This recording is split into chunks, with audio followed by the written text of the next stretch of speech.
সেই পেন ড্ৰাইভটো পঢ়িবৰ কাৰণে চৰকাৰী উকিলৰ হাতত এটা কম্পিউটাৰ নাই, আনকি এটা লেপটপ নাই।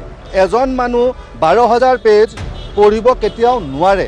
আজি আমাৰ জুবিনদাৰ যিটো কেছ আছিলে, আমি আপোনালোক আগতেই কৈছোঁ যে মই ব্যক্তিগতভাৱে আৰু উকিল সন্থা গুৱাহাটীৰ ফালৰ পৰা এই কেছটোত আমি নিৰীক্ষণ কৰি থাকিম।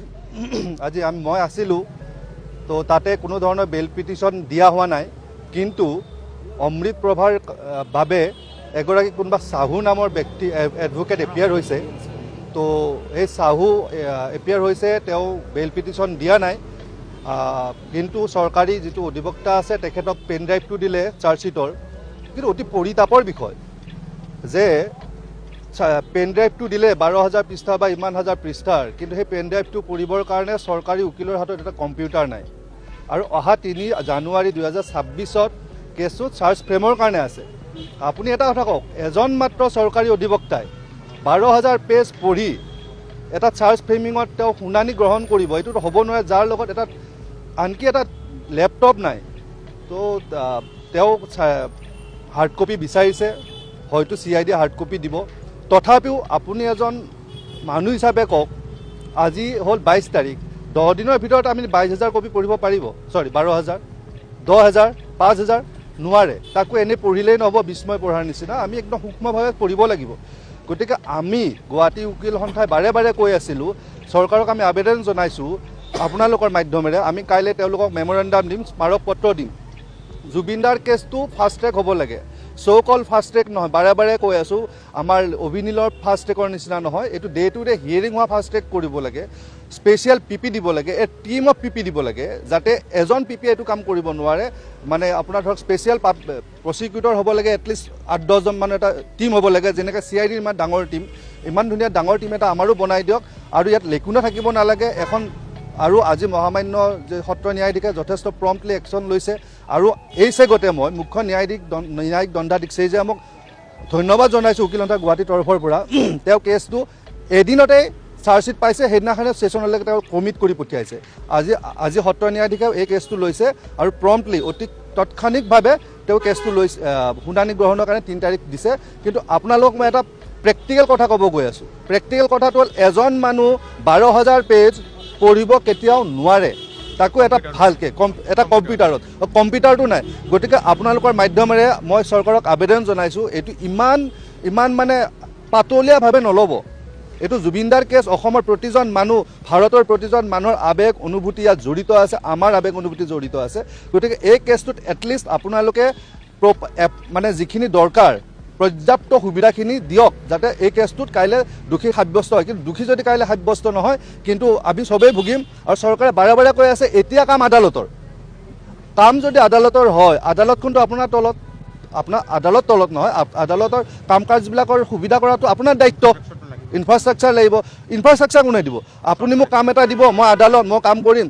মোক কামটো কৰিব, আপুনি পৰ্যাপ্ত বস্তু নিদিব, এটা কম্পিউটাৰ নিদিব, মই অকলে 12,000 পেজ পঢ়িব লাগিব, এইটোতো নহ'ব। গতিকে চৰকাৰক কৈছোঁ, যদি সদিচ্ছা আছে, আমি আপোনালোকৰ লগত আমাৰ কোনো দ্বন্দ্ব নাই, বিবাদ নাই।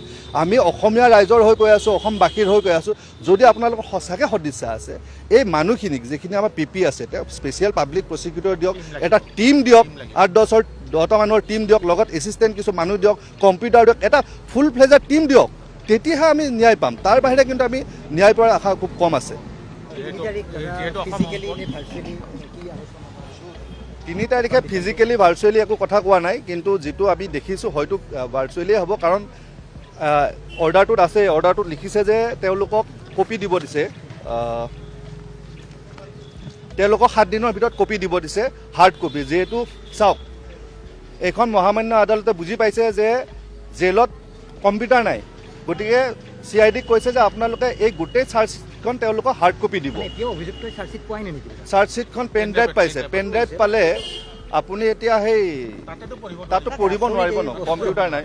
গতিকে সেই বস্তুটো হৈছে, তেখেতসকলক 7 দিনৰ ভিতৰত দিব দিছে।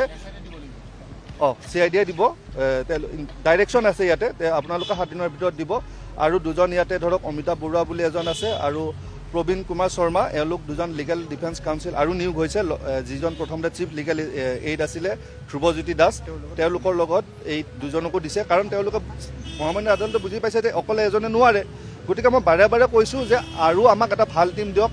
আমাৰ দাবী উকিলতা গুৱাহাটীৰ দাবী নহয়, এইটো অসমবাসীৰ দাবী যে এখন স্পেচিয়েল কোৰ্ট বহাওক, ডে টু ডে হিয়াৰিং কৰক, এটা ভাল টিম বনাওক। এনে এখন কোৰ্টক জাপি বস্তুটো দি পেলাই দায়হাৰা কাম নকৰিব। চৰকাৰক আমি অনুৰোধ জনাইছোঁ। আজি জুবিন গাৰ্গৰ মৃত্যুৰ গোচৰটো ছেছন আদালতৰ মজিয়া পোৱাৰ পৰিপ্ৰেক্ষিতত যিসকল অভিযুক্ত আছে 7জন, আজিৰ গোটেই কোৰ্টৰ প্ৰচিডিং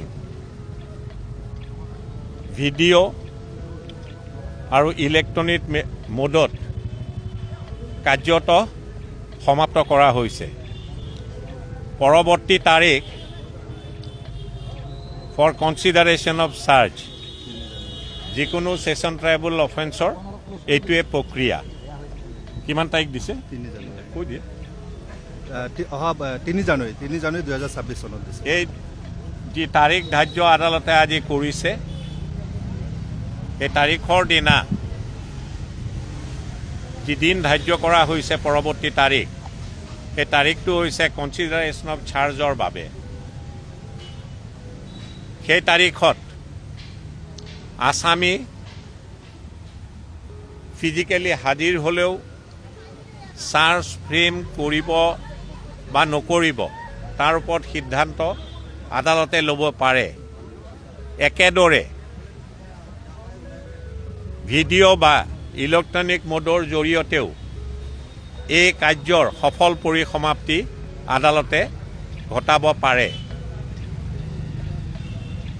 চাৰ্জ যদি ফ্ৰেম হয়, নিশ্চিতভাৱে তাৰ পৰৱৰ্তী তাৰিখবিলাক ধাৰ্য কৰা হ'ব প্ৰচিকিউশ্যন এভিডেন্সৰ বাবে। আৰু প্ৰচিকিউশ্যন এভিডেন্সৰ বাবে যি ধাৰা BNSSত সন্নিৱিষ্ট হৈ আছে, তাত লিপিবদ্ধ আকাৰত আছে যে টোটেল প্ৰচিকিউশ্যন উইটনেছ 394 জন। এই 394 জন, আপোনাৰ যি প্ৰশ্ন আছিলে যে তেখেতক ফিজিকেলি আদালতত হাজিৰ থাকিব লাগিব নে নাই, BNSSৰ 254 ধাৰাত লিপিবদ্ধ আকাৰত আছে যে প্ৰচিকিউশ্যন উইটনেছ বিলাক আদালতত সুশৰীৰে হাজিৰ নোহোৱাকৈও বা ইলেক্ট্ৰনিক বা ভিডিঅ' কনফাৰেন্সিং মোডেৰে তেখেতসকলৰ সাক্ষ্যদান আদালতে গ্ৰহণ কৰিব পাৰিব। ইমানেই।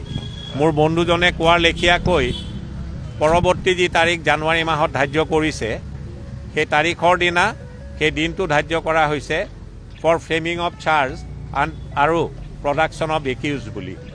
আজি যি কাৰ্যক্ৰমণিকা আদালতত মজিয়াত সম্পূৰ্ণ হৈছে, তাৰ ওপৰত যি তাৰিখ ধাৰ্য কৰিছে মোৰ বন্ধু অপূৰ্ব শৰ্মাই আপোনালোকক ইতিমধ্যে জ্ঞাত কৰিছে।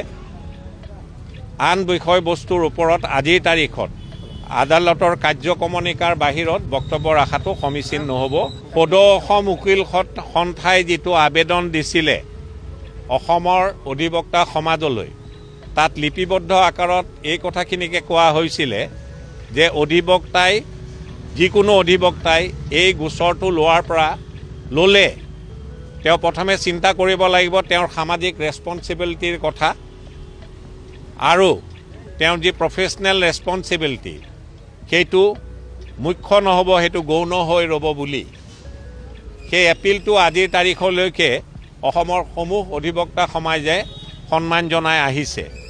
আজি যদি কোনোবা অধিবক্তাই কাৰোবাৰ হৈ এই অভিযুক্তসকললৈ গোচৰ ল'বলৈ ওলাইছে, তাত সদৌ অসম উকিল সন্থাৰ কৰণীয় একো নাই।